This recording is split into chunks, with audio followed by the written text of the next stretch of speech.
दोस्तों सीरियल अनुपमा की कहानी के आज के एपिसोड में ये दिखाया जाता है कि जो मोटी बाग है वो पराग की तारीफ करते हुए कहती है कि पराग ने किस तरीके से एक कमरे से इतना बड़ा घर बनाया है और एक छोटी सी दुकान से इतना बड़ा डायमंड का बिजनेस बनाया है। इसके बाद अनिल भी जो है पराग की तारीफ करता है और कहता है कि आज हम जिस घर में हैं वो सब कुछ जो है बड़े भाई साहब की वजह से है। तो वहीं पे जो है पराग कहता है कि ये सब तो उसको उसके बापूजी की विरासत से मिला है, बस उसने उस चीज़ को आगे बढ़ाया है। इसके बाद मोटी बात जो है अंश और राही, प्रेम, इन सब बच्चों को कहती है कि अब उनकी बारी है कि वो एग्जीबिशन में बहुत अच्छा प्रदर्शन करे, जिससे कि कोठारी परिवार का जो डायमंड का बिजनेस है उसको चार चांद लग जाए। दोस्तों वहीं पे दूसरी तरफ ये दिखाया जाता है कि पाखी जो है वो दिवाकर को फ़ोन कर रही होती है, लेकिन दिवाकर उसका फ़ोन नहीं उठा रहा होता है। जिसके बाद किंजल और जो ईशानी है वो पाखी को समझाते हैं कि दिवाकर उसको धोखा देकर चला गया है। पाखी ये बात मानने को तैयार नहीं होती है और किंजल पर चिल्लाने लगती है। तो वहीं पे अब जो है मीता जो है सबके लिए मिठाई बनाकर लाती है, इसी खुशी में कि सारा परिवार एक साथ है।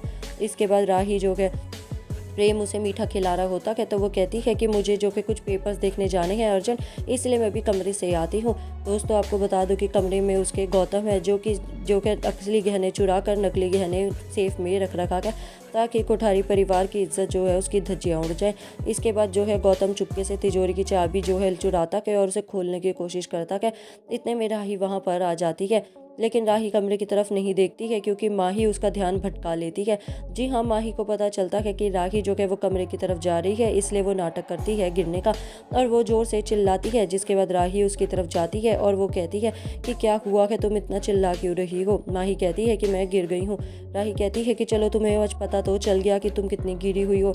इसके बाद माही जो है जानबूझ के उसको लड़ाई में उलझाती रहती है ताकि गौतम अपना काम कर ले। राही माही को डांटती है और कहती है कि उसका दिमाग खराब हो गया है और वो छोटी सी बात को इतना बड़ा बना रही है। इसके बाद जो है राही अपने कमरे की तरफ जाने लगती है, लेकिन गौतम जो है तब तक काम करके वहाँ से जा चुका होता है। दूसरी तरफ दिखाया जाता है कि अनुपमा जो रविंद्र अंकल का सामान है उसे कबर्ड में रख रही होती है, तो उसे वहाँ पे एक डायरी मिलती है जिसमें शायरी लिखी होती है। उसे देखकर उसको अनुज की याद आती है और वो भी शायरी करती है और वो पल याद करती है जब अनुज उसे पहली बार मिला था और उसके साथ डांस किया था।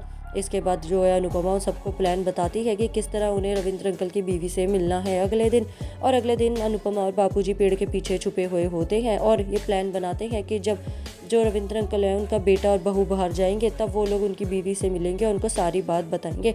लेकिन उतने में पुलिस वाला आता है और उन्हें देखने लगता है। अनुपमा घबरा जाती है कि अगर इसने हमें पकड़ लिया और पूछताछ करी तो हमारा प्लान फेल हो जाएगा, लेकिन वो पुलिस वाला मौके पर ही वहाँ से निकल जाता है और अनुपमा को राहत की सांस आती है।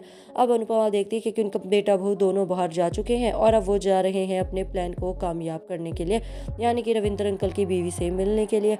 तो दोस्तों ये प्लान कामयाब होगा या नहीं, ये जानने के लिए आप जल्दी से कर दीजिए चैनल को सब्सक्राइब।